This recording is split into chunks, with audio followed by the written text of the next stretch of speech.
Retomando agora para a nossa quarta aula, nesse momento falarei sobre movimento de resistência, emancipacionistas e formação de quilombos.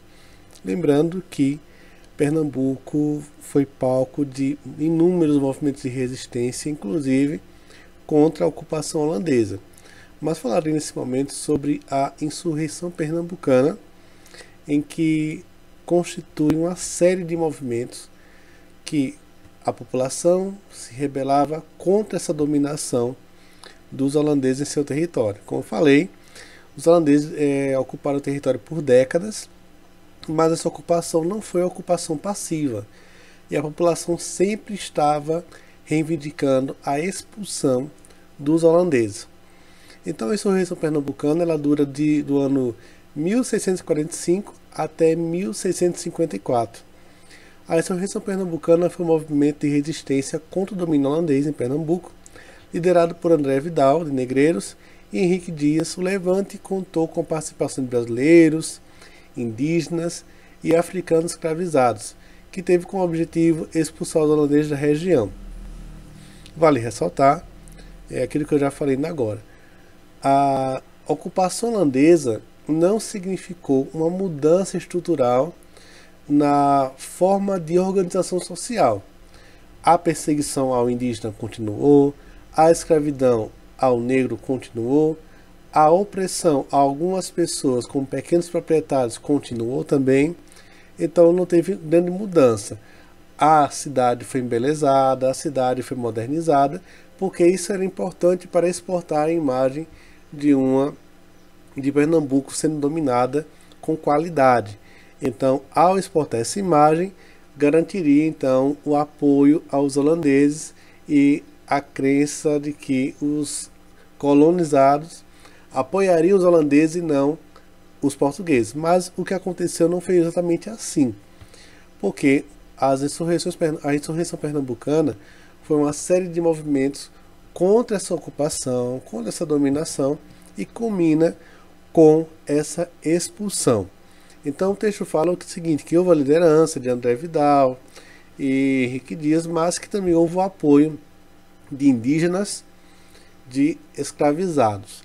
É importante ressaltar que esse apoio não foi um apoio de livre e espontânea vontade. Essa participação dos escravizados ela ocorre de modo, como posso dizer, de modo de uma pressão. Então, eles eram obrigados a participarem daquela insurreição contra os colonos holandeses, porque era obrigatório, porque os senhores de engenho, que eram proprietários dos escravizados, entre aspas, eles obrigavam a participação deles, inclusive em muitos casos na linha de frente, porque se houvesse algum ataque holandês, algo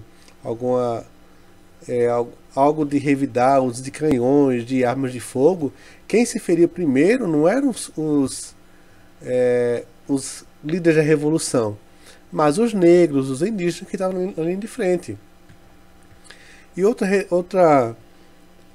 outro movimento que aconteceu aqui na região de Pernambuco, e eu posso citar como um movimento de resistência, foi a existência do Quilombo dos Palmares. Quilombo dos Palmares, que por cerca de 100 anos assombrou o imaginário popular, assombrou mesmo o governo de Portugal, e se caracterizava por uma região imensa no território de Pernambuco, em que cerca de 20 mil pessoas moraram lá, composto por negros fugitivos que saíam das fazendas para escapar da escravidão e viam no Quilombo dos Palmares uma forma de sobreviver sem essa dominação, que viu no Quilombo dos Palmares uma forma de preservar sua cultura, preservar sua identidade, preservar então seu modo de ser, inclusive sua religião, já que eles eram proibidos de praticar o culto às religiões de matriz africana. O Quilombo dos Palmares foi um dos mais importantes quilombos do Brasil colonial e era localizado entre Alagoas e Pernambuco, na região que na época não existia Alagoas, mas que nessa região, pegando ali de Dom dos Palmares, até mesmo Palmares e Pernambuco, uma região muito vasta, muito grande mesmo. Foi liderado por Zumbi dos Palmares, que resistiu por mais de um século, entre 1605 a 1694, as tentativas de dominação portuguesa. O quilombo abrigou milhares de pessoas, como falei, cerca de 20 mil pessoas, é uma estimativa, sendo um símbolo de resistência contra a escravidão. Então, a história de Pernambuco é uma história de resistência, em que a população não aceitava esse poderio, esse domínio, seja dos portugueses, seja também dos holandeses. Eles reivindicavam e se rebelavam, sim, sem sombra de dúvidas.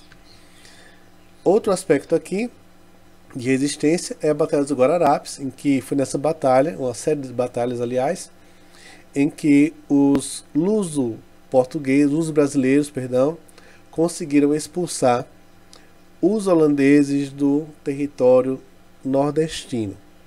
Então esse confronto foi marcado pela participação ativa de soldados brasileiros, indígenas, africanos libertos e também escravizados, que lutaram pela expulsão dos holandeses. Então não foi algo de imediato, foi algo gradual que levou a, então, a essa expulsão dos holandeses do território brasileiro. Lembrando que alguns ainda permaneceram, foram poucos, mas você percebe ainda nas regiões do Alto Sertão de Alagoas, onde algumas pessoas descendem ainda dos holandeses, mas que mal sabem, às vezes. São pessoas brancas, de olho claro, olho azul, olho verde, e que deixaram aí sua marca na cultura sertaneja. Eu vou parar por aqui, então.